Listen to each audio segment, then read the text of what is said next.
Hello students, आज का topic है कार्बन टेट्राक्लोराइड। हम पिछले वीडियो में हमने बताया था कि इसके आगे का नंबर जो आएगा कार्बन टेट्राक्लोराइड का होगा। तो कार्बन टेट्राक्लोराइड की आज बात करते हैं। तो सबसे पहले जान लेते हैं कार्बन टेट्राक्लोराइड होता क्या है। तो कार्बन टेट्राक्लोराइड यानी CCl4 कार्बन टेट्राक्लोराइड कहते हैं इसे। सी से कार्बन और ये Cl4 है तो कार्बन टेट्रा क्लोराइड। चलो नाम भी लिख देते हैं इसका, कार्बन टेट्रा क्लोराइड, ये हो गया। ठीक है, अभी कार्बन टेट्रा क्लोराइड होता क्या है तो हम इसको बता सकते हैं। कार्बन टेट्रा क्लोराइड मीथेन का CH4 मीथेन का टेट्राक्लोरो मीथेन का टेट्राक्लोरो व्युत्पन्न है। टेट्राक्लोरो व्युत्पन्न, ऐसे हम परिभाषा बता सकते हैं। कार्बन टेट्राक्लोराइड मीथेन का टेट्राक्लोरो व्युत्पन्न होता है। ठीक है, अब हम इसको बनाते कैसे हैं, बनाने की विधियां में आ जाइए। बनाने की विधियां, आप बनाने की विधियां कौन कौन सी हैं इसके विषय में बात करते हैं। ठीक है, तो सबसे पहला पॉइंट इसका यही हो जाता है कि मीथेन के क्लोरीनीकरण से, ठीक, मीथेन के क्लोरीनीकरण से। आपको याद होगा जब हम हेलो एल्केन पढ़ रहे थे तो उसमें सबसे पहले हमने ये रिएक्शन पढ़ी थी कि एल्केनों के हैलोजनीकरण द्वारा, तो वहाँ पर उसी से हिसाब से ये भी है, यहाँ पर भी CH4 होगा। तो यहाँ पर क्या होगा, ये Cl जो होता है उसमें हमने क्या था कि Cl2 रिएक्शन होती थी तो एक CH3Cl यहाँ बनता था और प्लस HCl निकल जाता था। किसकी, यूवी यानी पराबैंगनी प्रकाश की उपस्थिति में, यानी सूर्य के प्रकाश की उपस्थिति में ये होता था। ठीक है, तो वही यहाँ पर हम एक साथ सभी अभिक्रियाओं को इसी प्रकार से स्टेप चेंज होता रहता है। CH3Cl है, फिर आगे फिर Cl2 से होगा तो CH2Cl2 बन जाएगा। ठीक, तो ये चलती रहती है। लास्ट में अगर हम पूरी को कैलकुलेट करके लिखें तो ये क्या हो जाएगा, ये हो जाएगा 4Cl2 और पराबैंगनी विकिरण के प्रेजेंस में हो जाएगा CCl4 + 4HCl। ठीक, तो ये बन गया कार्बन टेट्राक्लोराइड। लेकिन सिस्टम कौन सा चल रहा है, यही वाला, एक एच बार बार रिलीज होगा और एक क्लोरीन बार बार ऐड होता चला जाएगा। ठीक है, तो इस HCl निकलता चला जाएगा। तो एक तो ये विधि हो गई। दूसरी क्या है, पहला नंबर तो एक ये हो गया आपका। अब दूसरे नंबर की अगर हम बात करें तो दूसरा नंबर क्या है, दूसरा नंबर होता है आपका carbon disulphide CH2। Carbon disulphide पर क्लोरीन की अभिक्रिया होती है।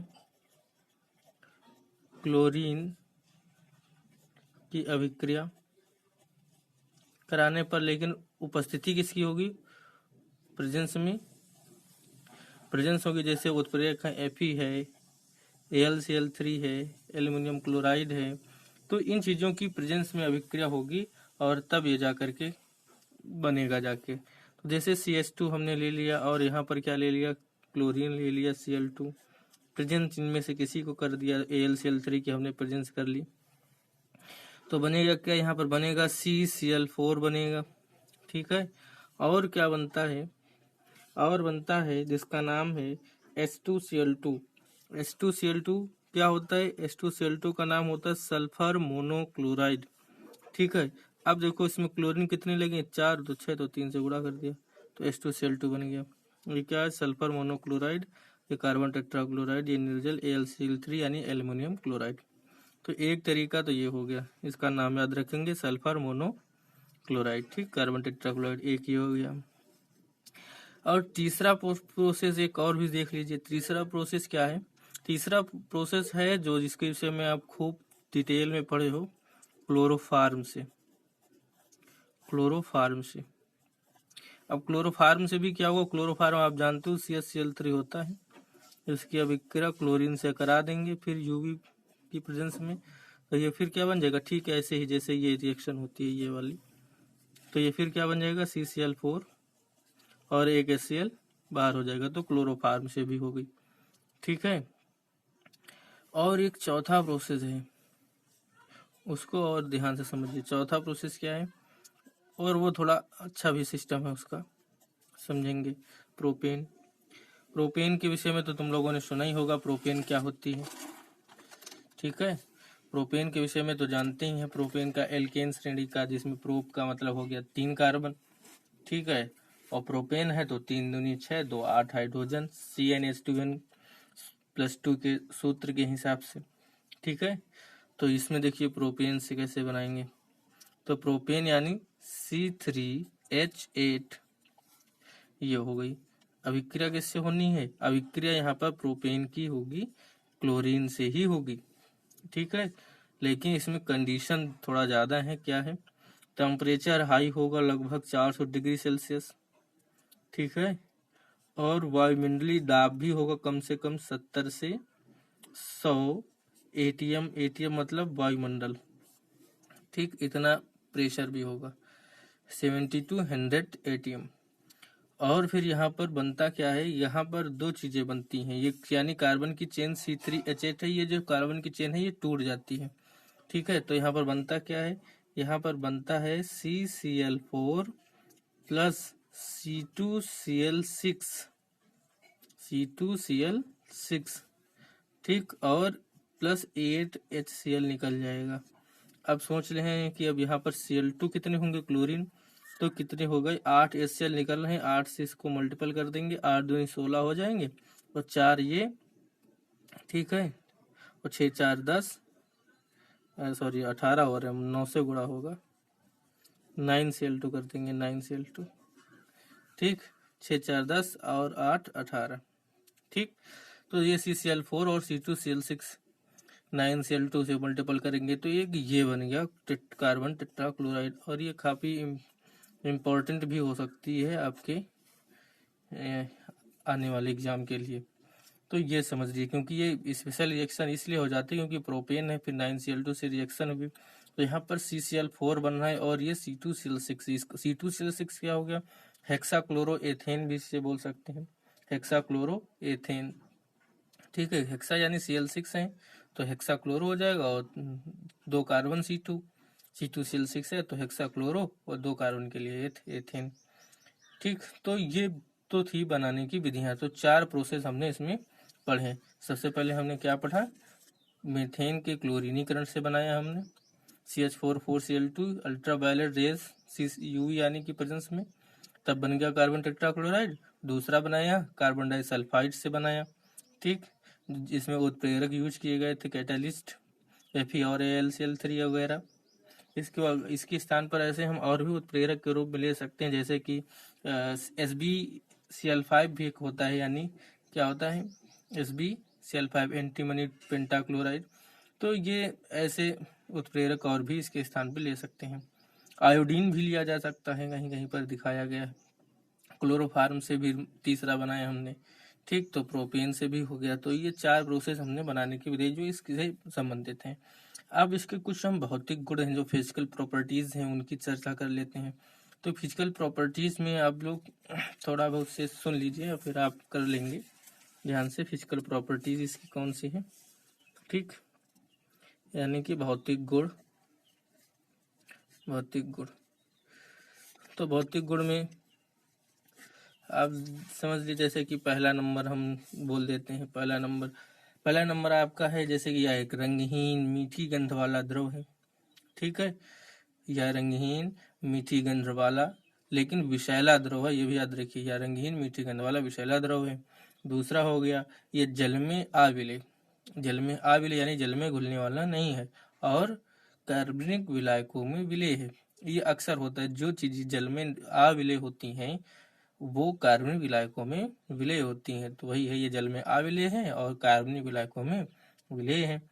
तीसरा, यह जैसे कि क्लोरोफार्म में तुमने पढ़ा था, ये विलायक के रूप में काम करता है, तो ये भी एक बहुत अच्छा विलायक है। यह जैसे तेल है, रेजिन है, वसा है, इनका अच्छा विलायक है, इसके रूप में इसका प्रयोग किया जाता है।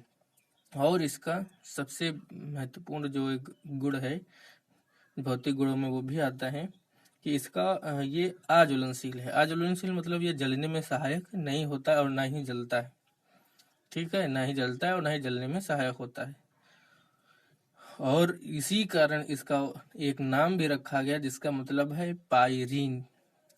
अब ये पायरीन कहाँ से नाम आया, तो इसको ग्रीक भाषा में पायर का मतलब होता है आग्न, आग, और रीन का मतलब होता है जो लास्ट का बचता है उसको मतलब होता है कि बुझाने वाला एक तरीके से। तो इसीलिए पायरीन के नाम से भी इसे जाना जाता है और इसका उपयोग अग्निशामक के तरीके से किया जाता है। ठीक है, तो ये इसके भौतिक गुण हो गए और उपयोग भी इसी साथ सुन लीजिए। भौतिक गुणों के साथ उपयोग जो है, इसके उपयोग क्या है। अब उपयोगों की चर्चा अगर हम इसी में कर दें तो भौतिक गुण उपयोग लगभग मैच करते हुए हैं। आप लोग समझ के लिखेंगे उपयोग, अगर बुक है तो बुक से देख भी सकते हैं। उपयोग के रूप में क्या है, कार्बन टेट्राक्लोराइड जो है ये, इसकी जो वाष्प होती है इसका उपयोग क्यों किया गया अग्निशामक में, ये भी समझ लीजिए। अग्निशामक मतलब जो आग जलती है उसको बुझाने में क्यों किया गया, क्योंकि जो कार्बन टेट्राक्लोराइड की वाष्प होती है वो वायु से भारी होती है, यानी ऑक्सीजन से ज़्यादा भारी है और जलने में सहायक भी नहीं होती। इसीलिए इसका उपयोग अग्निशामक के रूप में किया जाता है और इसे पायरीन के नाम से जाना जाता है। ये एक महत्वपूर्ण है। तो पायरीन का सूत्र क्या होता है, तो CCl4। दूसरी चीज, अभी तुमने विलायक के रूप में उसमें पढ़ा था, अच्छे विलायक के रूप में काम करता है, तो वही चीज इसमें भी कह सकते हैं कि रेजिन है, वसा है, तेल है, इनके शोधन में विलायक के रूप में काम करते हैं। और तीसरा उपयोग क्या है, फ्रेयान के निर्माण में। फ्रेयान, अब इसके बाद फ्रेयान का नंबर आएगा, हम बताएंगे। तीसरा नंबर है फ्रेयान के निर्माण में। चौथा है प्रयोगशाला में अभिकर्मक के रूप में। ठीक है, और एक चाहो तो लिख लो, इसका उपयोग औषधियों के निर्माण में भी कुछ किया जाता है। ठीक, तो इतनी सारी चीजें इसमें है। इसके उपयोग हो गए, भौतिक गुण हो गए और इसके बनाने की विधियां हो गई। ठीक है, ये आप लोगों को करनी है। फिर हम आगे इसके विषय में अगर इससे कोई इम्पोर्टेंट रिएक्शन है वो बताएंगे और फिर कार्बन के जो फ्रे से बन के आते हैं फ्रेयान की बात है, फ्रेयान की चर्चा करेंगे अगली वीडियो में।